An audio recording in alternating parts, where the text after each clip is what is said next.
So we get a British Open trophy named the Clive Everton Trophy, and we'll be paying tribute to Clive Everton, who sadly passed away recently, aged 87. So that's coming up later on the show.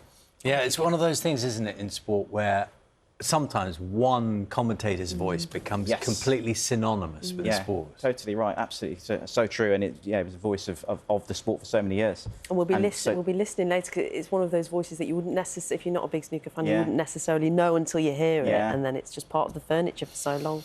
And we all like stories behind the scenes in commentary boxes. Dennis Taylor will be talking to us a little later on, sharing some of those stories. Thanks very much, Kev. It's now named us, as he passed away recently at the age of 87, didn't he? So paying tribute to him now, aren't we?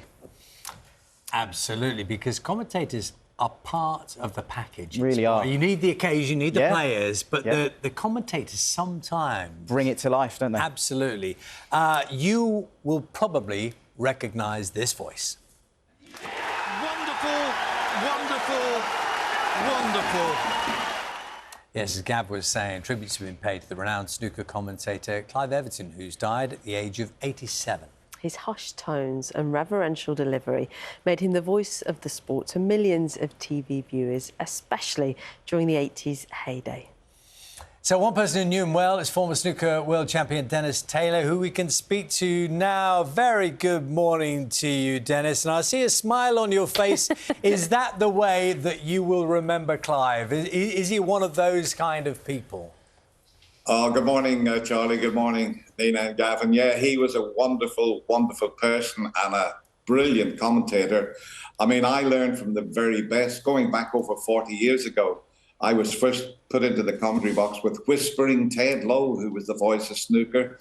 And then, of course, Clive took that mantle on, and he was a wonderful commentator to learn from. And very rarely did he make a mistake. He was such a perfectionist. But I first met Clive 58 years ago, believe it or not. I won the British Junior Billiards Championship, and it was Clive who presented the trophy to me. And I've known him for that long, bless him. Wow, that is incredible, Dennis. What was it that made him so iconic, really? What was it about his voice and his candour, really, that made him such an icon of the sport, really?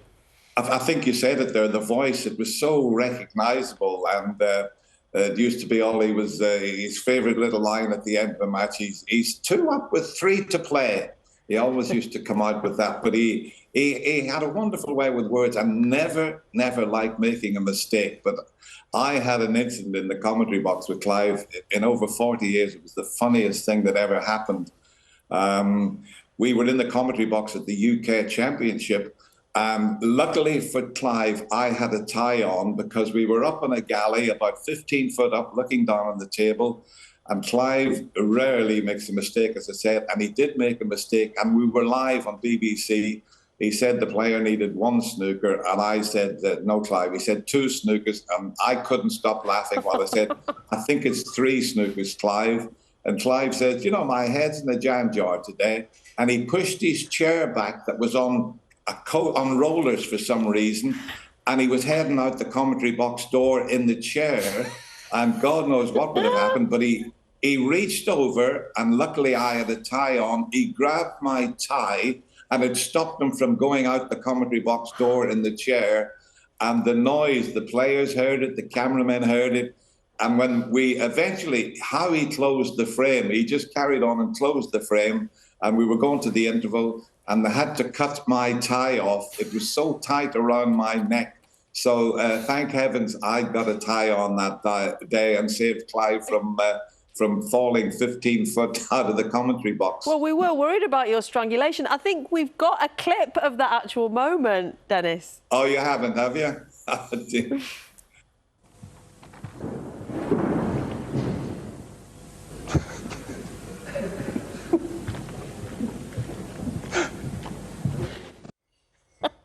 It felt more dramatic in your description of it, I have to say. So the tie was lost forever then, once it had been cut up? It had to be, a pair of scissors had to be found, and they cut the tie off me. And very rarely would you wear a tie in the commentary box, but luckily that day I had one on. I tell you what, Dennis, it's Charlie again here now. All sports have their styles of commentary, don't they? But there's something about snooker. You referenced it a moment ago, that kind of hushed atmosphere in the room. And it's not easy to get it right in terms of commentary, is it? And you're live there. And do you know, it's changed so much, Charlie, because in those early days with Ted Lowe and Clive, we didn't have very much to say. They didn't want you to talk very much. So you watch the game and you come in every now and again. Of course, now it's gone a bit like all sports. People want to hear more of a commentary. And when they come to the Crucible or any of the venues, they want to have headsets on because they're so used to listening to the commentary back home. And yeah, it is a way you've got to put it over. And I always, from the very first time I went in the commentary box, my attitude was I'm sitting in somebody's lounge with them and I'm just telling them what's happening on the television. And yeah, I mean, John Virgo and myself, you know, we've done it for many, many years. Although we don't work too much together now, we're with other players.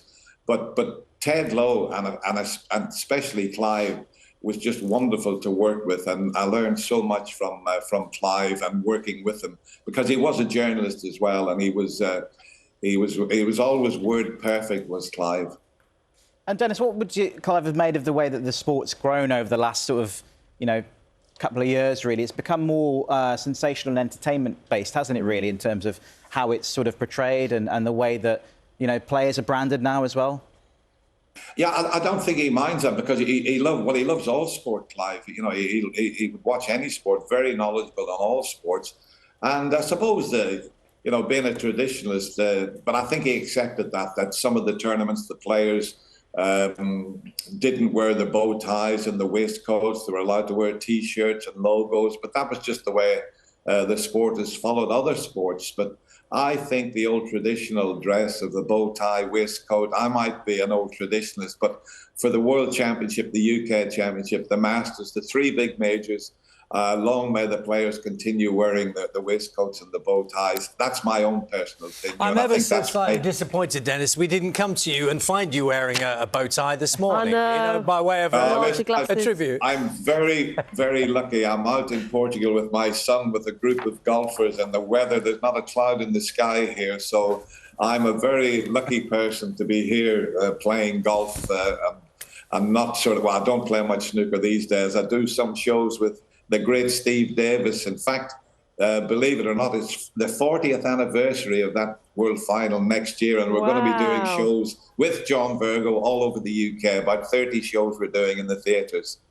It's been lovely talking to you this morning, Dennis. Thank you very much. Good speaking to you. Thanks a lot. All the best. Gav, thank you very much. Yeah, tributes to Clive Everton, and he really, that sort of voice, you get a sort of sense, don't you, of the sport? Yeah, and I was just thinking our younger viewers will not appreciate how big it was in the 80s. I remember going around to every relative's house. The snooker was on. It was always on in the corner of the room.